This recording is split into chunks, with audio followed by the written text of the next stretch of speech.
बदलापूरचा नराधम अक्षय शिंदेचा encounter fake, न्यायालयीन चौकशीचा अहवाल हायकोर्टात सादर, मृत्यूला पोलिसच जबाबदार, स्वसंरक्षणासाठी गोळीबार केल्याचा दावा हास्यास्पद असल्याचं मत.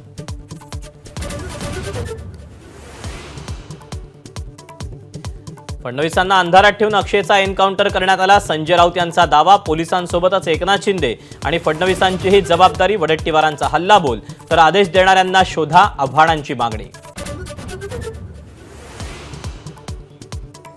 अवघ्या 24 तासात रायगड आणि नाशिकच्या पालकमंत्री पदाला स्थगिती, शिवसेनेतल्या नाराजीनंतर शिंदेंनी फडणवीसांना फोन केल्यानं निर्णय. सूत्रांची माहिती, शिंदेंना विश्वासात न घेताच निर्णय झाला होता का याची चर्चा सुरू.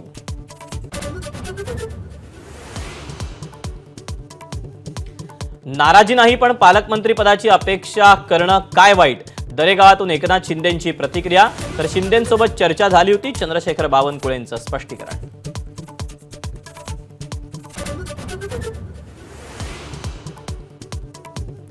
शिवसेनेत शिंदेंना संपून नवा उदय पुढे येईल, विजय वडेट्टीवारांचं भाकीत.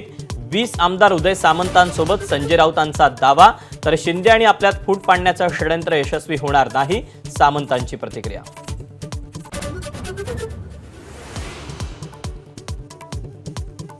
राज्यात पुन्हा एकदा राजकीय भूकंप होण्याचे शिवसेनेचे माजी खासदार राहुल शेवाळे यांचे संकेत.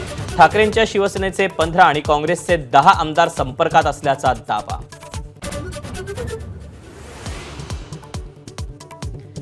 महापालिका निवडणुकांसाठी स्वबळाची चाचपणी करणाऱ्या उद्धव ठाकरेंनी घेतली शरद पवारांची भेट. दोघांमध्ये 1.5 तास महाविकास आघाडीच्या पुढील रणनीतीवर खलबतं.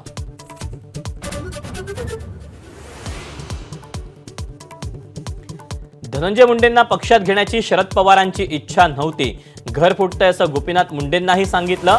एबीपी माझाच्या एक्सक्लुझिव्ह मुलाखतीत जितेंद्र आव्हाडांनी सांगितला किस्सा.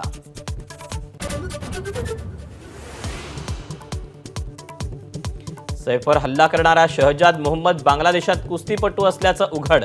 हल्लेखोराचे सैफच्या घरातून 19 फिंगरप्रिंट सापडले, सूत्रांची माहिती.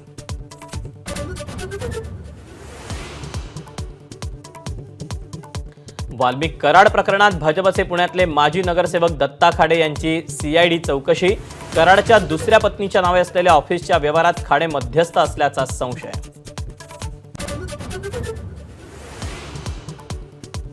कोलकातामधल्या डॉक्टर बलात्कार आणि हत्या प्रकरणी आरोपी संजय रॉयला जन्मठेपेची शिक्षा. दुर्मिळातला दुर्मिळ खटला नसल्याचं सांगून कोर्टानं फाशीच्या शिक्षेची मागणी फेटाळली.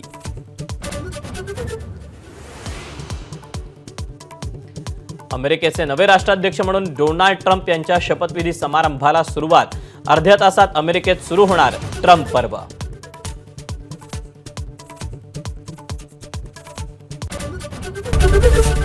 एबीपी माझा, उघडा डोळे बघा नीट.